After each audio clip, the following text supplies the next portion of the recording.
All right. So here's what's happened. And you tell me who's negotiating and who's inflicting pain. Treatments for children suffering from cancer. The Republicans have agreed to a compromise by funding the part of the government, including the National Institute of Health, which offers children with cancer last chance experimental treatment. Now, these are not things that have already were happening. This is new stuff. They were told, the NIH was told by the president, you can't start any new testing of anything. Okay. All right. So if that's what the president decides to pick, soon as the Republicans found out about it, they said, not a problem. Let's make sure that we fund the NIH. We'll pass a special bill to fund the NIH so we can save children, because that's what they said. They're killing children. Fine. If that's what you really picked out of the 100% of the pie, you only need to shut down 15%. If that's what you pick, we'll fund that. So they said, we'll pass it. The president said he will veto it if it gets to his desk. That's the compromise. The World War II Memorial, that's what we focused on last week. The World War II Memorial is open 24 hours a day, 7 days a week. It doesn't have a staff to it. It was all built with public financing. It is maintained with private financing, built by private financing, maintained with private financing. The White House knew in advance that these flights come in all the time because we're losing so many World War II vets, that there are these groups, again, privately funded, that send these World War II vets to Washington before they die to be able to see it. They knew this. And so what do? They put a chain link fence around the World War II Memorial. They put barricades there. Then, and this is where you have your National Park Service coming out and saying, we were told to inflict as much pain as possible. Then, when the GOP finds out about it, they go down, because here are these old men in wheelchairs, they go down and the congressmen remove the barricades. When one of the park rangers says, hey, you can't do that, and starts yelling at the people in the wheelchairs, what happens? The president raises the stakes and then says, I'm going to put guards around that memorial. So he's spending money. I'm going to put guards around that memorial to keep people out. And the vice president calls the guy who was yelling at the guys in the wheelchairs and saying, you were right. Does that seem reasonable to you? By the way, the GOP has offered to cover any costs to keep the memorial open for the greatest generation. Then there's the furloughed military chaplains. The military chaplains are not allowed to work for free. They have all said, we will celebrate Mass, we will do our services, we will do baptisms for free. They have been told they will be punished if they do it. So you have a baby to be baptized. The military priest cannot baptize your child, or he'll go to jail.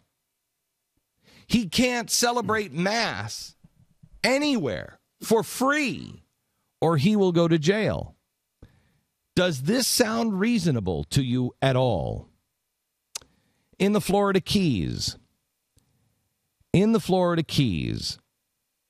small businesses, hunters, and commercial fishermen can no longer practice their trade.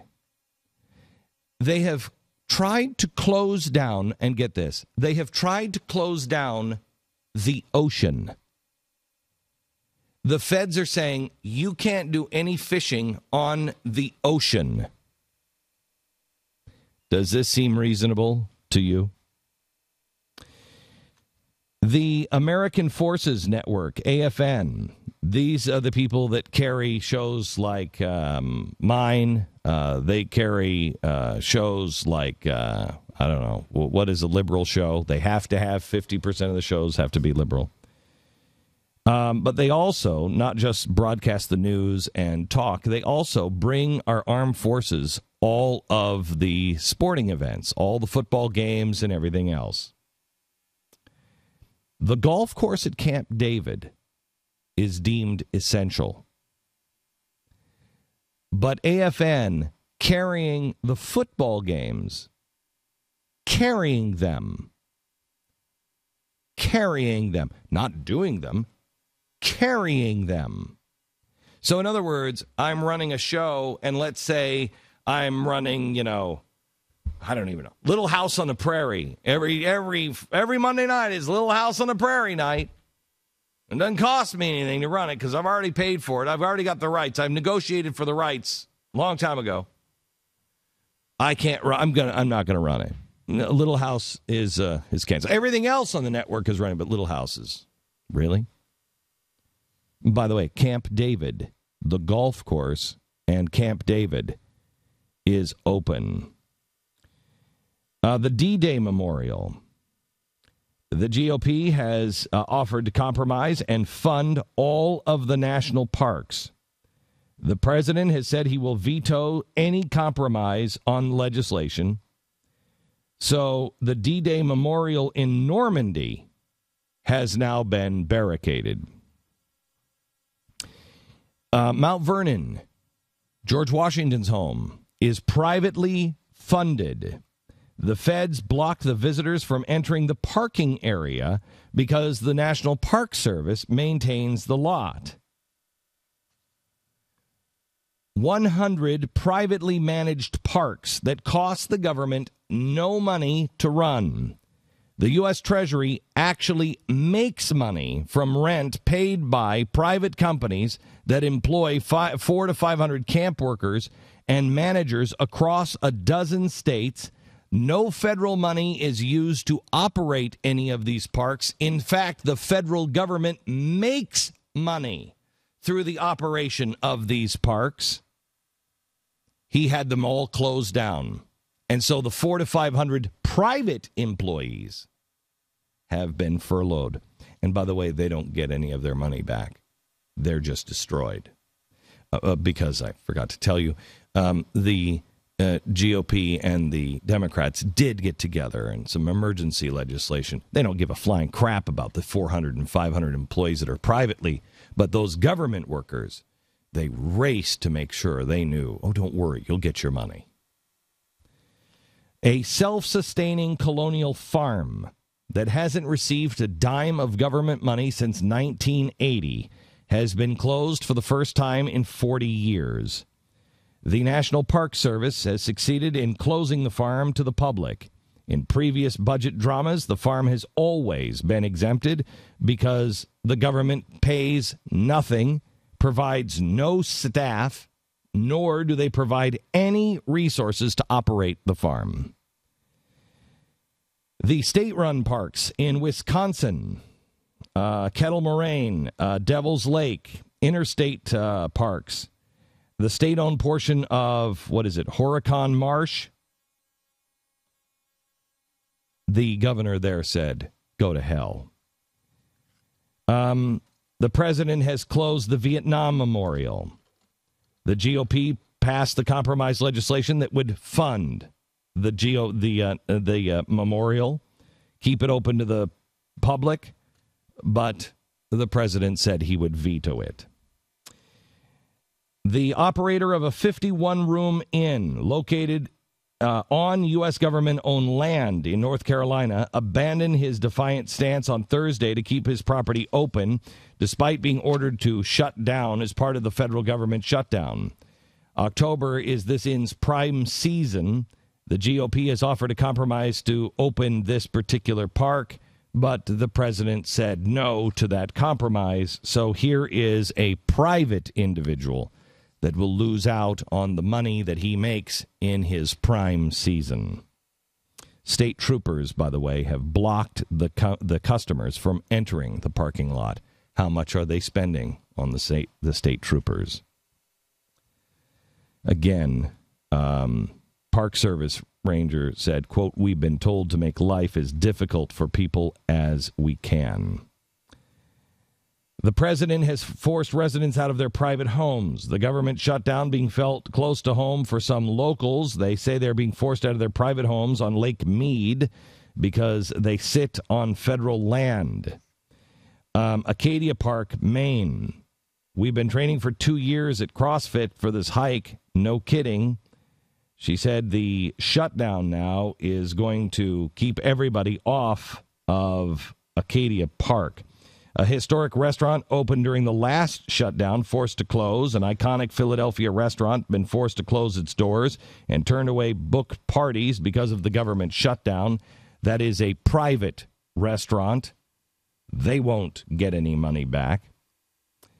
There's a road that goes through a Colorado park. The Forest Service announced the Pitkin County Commissioners to order that Maroon Creek Road be shut down at the height of the tourist season. Ahead of what is supposed to be one of the busiest weekends of the fall, the road is to be closed at T. Lazy 7 Ranch, pending the resolution of the shutdown. The businesses and residents of the Outer Banks have planned a peaceful protest to the closure of Hatteras Island beaches because they have closed the beaches. And here's my favorite. We joked about this. They actually did it. They are now blocking access to trails, roads, and programs at South Dakota's most popular attraction. The National Park Service has now placed cones along the highway outside of Mount Rushmore this weekend, barring visitors from stopping and looking at the mountain. They really did. We said they were going to put a curtain over it so you couldn't look at it. And they're essentially trying to do that. So you can't stop and look. You can't stop from the roadway. You cannot stop on the road, and they have officers there to ticket you if you do. That is absolutely unbelievable. Paid officers, of course. Unbelievable. Yeah, no, it's free. How much does it take to put the cones down? The U.S. Department of Agriculture has turned off its entire website in response to the government shutdown, leaving farmers, reporters, and others with no way to access any of the agency's information online. The USDA's total website goes far beyond response of other federal agencies. Seems to be part of an effort to make people feel the effects of the shutdown. Thursday morning, calls to the USDA's press office seeking an explanation were not answered by the press. The St. Louis Gateway Arch has been closed. The park shutdown bounces the rowers from the Potomac. There is no more rowing on the Potomac. The Thompson Boat Center in D.C. has been closed. And the president has closed the military commissary. Military members and veterans and families who shop at the local tax-free store were shocked to discover that the store's doors have been locked. They have closed the PX. This is where you go and you shop if you're a military family. This is at Andrews Air Force Base. They have shut the commissary and they have shut the PX. So you can't go buy any groceries. You can't go buy any clothes, any medicine. You can't go buy meat, nothing. However, the president's golf course remains open. But he said that's because the golf course is paid for by private funds. Wait a minute. So is the World War II memorial. So is the farm. So is the restaurant. So is the damn road that you just put cones on. This is a strike. This is a strike and a slap across the face. This, I'm warning you, America. This is the sign of a dictator. He is slapping you across the face and saying, you will behave. You will do what I tell you to do, or I will punish you If your friends don't wake up and see the nonsense and see what they are in store for, when you're spending money to put cones on the highway so people can't stop and even see Mount Rushmore, we get everything we deserve, and we are about to get a lot.